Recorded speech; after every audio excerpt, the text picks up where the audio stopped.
شب برات کو کیا کیا کرنا چاہیے، کون سی تسبیح پڑھنی چاہیے، کون سے وظیفے پڑھنے چاہیے، کون سے نوافل ادا کرنے چاہیے اور ان کو ادا کرنے کا طریقہ کیا ہے، مکمل ڈیٹیل کے ساتھ اس ویڈیو میں جانیں گے۔ لفظ شب فارسی زبان کا لفظ ہے جس کے معنی ہے رات، اور برات عربی زبان کا لفظ ہے جس کے معنی ہے آزادی۔ نبی پاک صلی اللہ علیہ وآلہ وسلم کے معمولات کے بارے میں حضرت سیداتنا عائشہ صدیقہ رضی اللہ تعالی عنہ فرماتی ہیں، میں نے حضور اقدس صلی اللہ علیہ وآلہ وسلم کو شعبان المعظم سے زیادہ کسی مہینے میں روزہ رکھتے ہوئے نہیں دیکھا۔ حضرت عائشہ صدیقہ مزید فرماتی ہیں، ایک رات میں نے حضور نبی پاک صلی اللہ علیہ وآلہ وسلم کو بستر پر لیٹے ہوئے نہ پایا، میں آپ صلی اللہ علیہ وآلہ وسلم کی تلاش میں نکلی تو آپ مجھے جنت البقیع میں مل گئے۔ نبی مکرم صلی اللہ علیہ وآلہ وسلم نے فرمایا، بے شک اللہ تعالیٰ شعبان کی 15ویں رات آسمان دنیا پر تجلی فرماتا ہے، پس قبیلہ بنی کلب کی بکریوں کے بالوں سے بھی زیادہ لوگوں کو بخش دیتا ہے۔ اس کے علاوہ بزرگان دین کا معمول رہا ہے کہ وہ اس رات کو عبادت الہی میں بسر کرتے تھے۔ حضرت سیدنا خالد بن معدان رضی اللہ تعالیٰ عنہ، حضرت سیدنا لقمان بن عامر اور ان کے علاوہ دیگر بزرگان دین شعبان المعظم کی 15ویں رات اچھا لباس پہنتے، خوشبو لگاتے، سرما لگاتے اور رات کو مسجد میں جمع ہو کر عبادت کیا کرتے تھے۔ حضرت عمر بن عبد العزیز رحمۃ اللہ تعالی علیہ یہ بھی شب برات میں عبادت میں مصروف رہتے تھے، اور اہل مکہ کا بھی یہ معمول رہا ہے کہ 3 صدی ہجری کے بزرگ ابو عبداللہ محمد بن اسحاق فاقہی رحمۃ اللہ تعالی علیہ فرماتے ہیں، جب شب برات آتی تو اہل مکہ کا آج تک یہ طریقہ کار چلا آ رہا ہے، یعنی وہ 3 صدی، یعنی وہ اپنے بارے میں بتا رہے ہیں کہ میں 3 صدی میں، یعنی 3 صدی ہجری کے بارے میں بتا رہے ہیں کہ میرا جو زمانہ ہے اس زمانے تک اہل مکہ کا یہ طریقہ چلا آ رہا ہے کہ مسجد حرام شریف میں لوگ آ جاتے ہیں اور نماز ادا کرتے ہیں، طواف کرتے ہیں اور ساری رات عبادت اور تلاوت قرآن میں مشغول رہتے ہیں۔ یہ کون سی رات کے بارے میں فرما رہے ہیں؟ یہ 15 شعبان کی رات میں فرما رہے ہیں کہ 15 شعبان کی رات کو اہل مکہ مسجد میں آ جاتے ہیں، آ کر طواف کرتے ہیں، نماز ادا کرتے ہیں اور ساری رات عبادت اور قرآن پاک کی تلاوت میں مشغول رہتے ہیں۔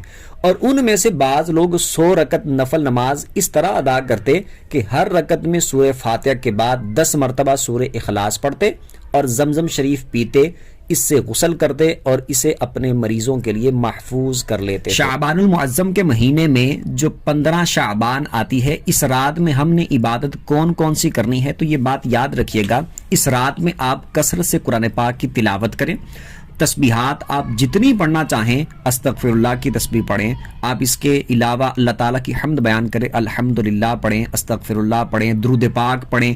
اس کے علاوہ جو تسبیحات عربی میں صحیح طریقے سے آپ کو آتی ہیں وہ ساری تسبیحات آپ اس رات کو پڑھ سکتے ہیں۔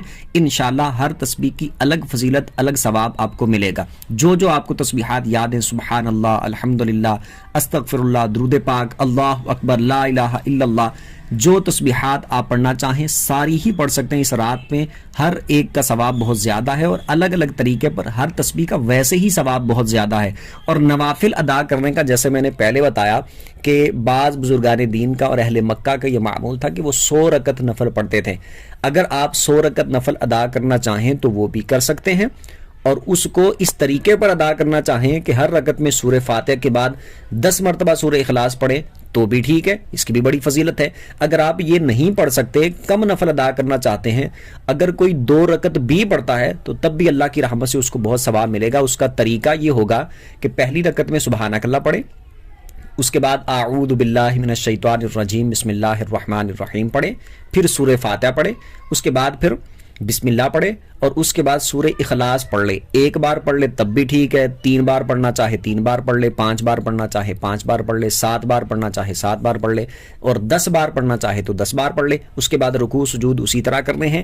دوسری رکعت میں کھڑے ہونا ہے تو اعوذ باللہ من الشیطان الرجیم بسم اللہ الرحمن الرحیم پڑھ کے سورہ فاتحہ پڑھنی ہے۔ اس کے بعد پھر بسم اللہ پڑھ کے اتنی دفعہ پھر سورہ اخلاص پڑھ لیں جتنی دفعہ پہلی رکعت میں پڑھی تھی۔ اگر 1 بار پڑھی تھی تو 1 بار پڑھ لیں، پھر اس کے بعد رکوع سجود، پھر اتحیات پہ بیٹھ جانا ہے، اتحیات پڑھ کے درود دعا پڑھ کے سلام پھیر کے 2 رکعتوں کو مکمل کر لینا. اس طرح 2 کر کے آپ 2 رکعت پڑھنا چاہیں تو بھی کافی ہے، 4 پڑھنا چاہے، کوئی 6 پڑھنا چاہے، کوئی 8 پڑھنا چاہے، 10 پڑھنا چاہے، 12 پڑھنا چاہے، 14 پڑھنا چاہے، 16 پڑھنا چاہے، 20 رکعتیں پڑھنا چاہے، 30 رکعتیں پڑھنا چاہے، جس کو جتنی آسانی ہو وہ ادا کرے. کم از کم 2 رکعتیں تو لازمی ادا کریں ثواب کی نیت سے. اور اس کی نیت کس طرح کرنی ہے؟ مطلقاً نفلوں کی نیت کر سکتے ہیں، 2 رکعت نفل اللہ کی رضا کے لیے، اس طرح نیت کر کے 2 نفل پڑھنا آپ نے شروع کر دینے. اللہ پاک کی رحمت سے انشاءاللہ بہت. اور نوافل ادا کرنے کے بعد آپ اپنے لیے جو دعائیں کرنا چاہیں، اپنی پریشانیوں کے لیے، بخشش کے لیے، مغفرت کی دعا کرنا چاہیں، والدین کی بخشش کے لیے، گھر والوں کے لیے، رزق کی برکت کے لیے، یا اس کے علاوہ جو آپ دعائیں کرنا چاہیں وہ آپ دعائیں کریں. اللہ پاک کی رحمت سے انشاءاللہ دعائیں مقبول ہوں گی. اللہ پاک اس رات کے صدقے میں ہم سب کی بخشش فرمائے، ہمیں نیک اعمال کرنے کی توفیق عطا فرمائے، عبادت کرنے کی توفیق عطا فرمائے اور اپنی توبہ پر استقامت عطا فرمائے.